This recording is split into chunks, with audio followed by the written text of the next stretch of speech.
Last night, the Australian Prime Minister rarely addressed the nation, the first time since COVID, marking a significant moment. He noted the Middle East conflict spiked global oil prices, causing a record hike surpassing the 1970s crisis. He announced several measures, including halving the fuel excise to save 26 cents per litre. However, I believe this only treats the symptoms, not the root cause.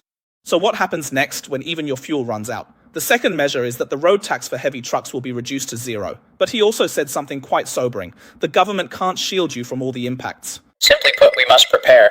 The next months will be tough. You might be wondering what rising fuel prices have to do with you. Well, it has a lot to do with you. Just keep listening. Last week, I posted this video, and there was still a lot of sarcastic comments in the comment section saying I was spreading panic.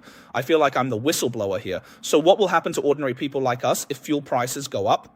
First, when fuel prices rise, all transportation costs will increase. That means everything you buy in the supermarket will become more expensive, building materials for houses will go up, and the cost for workers to get to construction sites will also rise, since we're involved in construction just in this past week alone. Our plumber said that their PVC pipes have already gone up in price, and now in construction the aluminum alloy window frames have also increased in price, as has the aluminum itself, and even the glass has become more expensive. So who ends up paying for all of this? In the end, if you're building or renovating a house, you're the one who foots the bill. Right? So inflation in Australia hasn't really come down at all. Interest rates have even gone up again, and a lot of people with loans are already complaining. Now, if there's another surge in oil prices at this time, just think about whether those who just bought homes can handle it. But the Prime Minister did say one thing: the government will do everything it can to protect Australia, and I believe that. If you look at the pandemic, Australia helped all kinds of small business owners, right? And also helped first-time homebuyers, and then lobbied to cut income tax and granted a 3-month buffer period. What does this show? It shows that the government is desperately repeating the same actions again. Their intentions are good, but it could also, in my opinion, over the long term, say 5 to 10 years, end up hurting the economy again. Basically, they're injecting liquidity into the economy again because they don't want consumer spending to collapse. For the housing market, this is a very contradictory signal. In the short term, your cost of living goes up, so everyone tightens their wallets.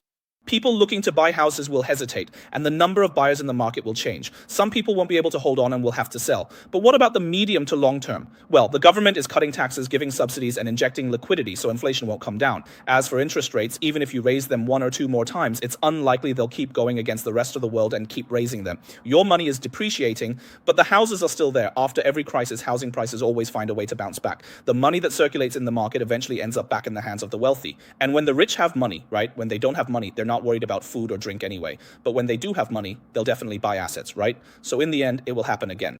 In the real estate market, take 2020 for example, when COVID hit, everyone, including banking experts, thought the housing market was going to collapse. Right? If you look at the fundamentals, it was pretty tense. But what happened in the end?